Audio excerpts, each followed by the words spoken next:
আসসালামু আলাইকুম। আপনি সাদিয়া? ওয়ালাইকুম আসসালাম। জি, আমি সাদিয়া। ভাইয়া আপনার কথা বললো আপনার সাথে দেখা করতে, তাই আসলাম। আসলে আপনার সাথে কিছু জরুরি কথা বলা দরকার। এই মুহূর্তে আমার তেমন কিছুই নেই, চাকরি নেই, পড়াশোনা মাত্র শেষ হলো। সুতরাং বুঝতেই পারছেন বিয়ের জন্য যে একটা মানসিক প্রস্তুতি, তার কোনোটাই আমার নেই। আর আমি জানি ভাইয়া আপনাদের ফ্যামিলিকে অনেক পছন্দ করে, এই জন্যই ভাইয়া চাই যে আমি আপনাকে বিয়ে করি। জি, আমিও তো তাই চাই। আসলে আমি আপনাকে কি বোঝাতে চাচ্ছিলাম আপনি হয়তো বুঝতে পারেননি।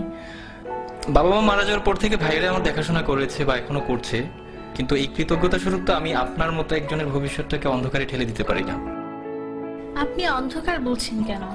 কিছু নেই বলেই তো আমি আপনাকে বিয়ে করতে যাচ্ছি। ধরুন আমি একজন টাকাওয়ালা কাউকে বিয়ে করলাম, কিন্তু বিয়ের পর দিন তো সে মারাও যেতে পারে, অথবা তার সব সম্পদ ধ্বংসও হয়ে যেতে পারে। আমি তো টাকা, বাড়ি, গাড়ি এসব দেখে বিয়ে করতে চাই না।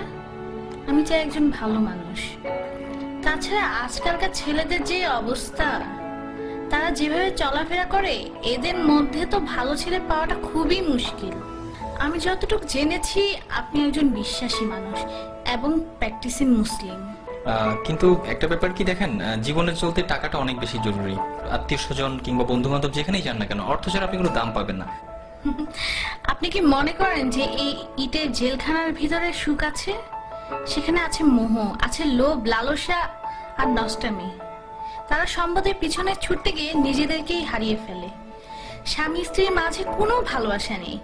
বাবা সন্তানকে দেখতে পারে না, সন্তান বাবাকে দেখতে পারে না। আমি তো এমন চাই না। আমি চাই একটুকু জান্নাত, যার তুলনায় এই দুনিয়ার সমস্ত সম্পদ খুবই তুচ্ছ। আমাদের বিয়েটা ছিল খুব সাধারণ। মসজিদে গিয়ে বিয়ে করলাম, এরপর কিছু জিলেপি কিনে গরিবদের মাঝে বিলিয়ে সারাদিন দুজন মিলে ঘুরলাম।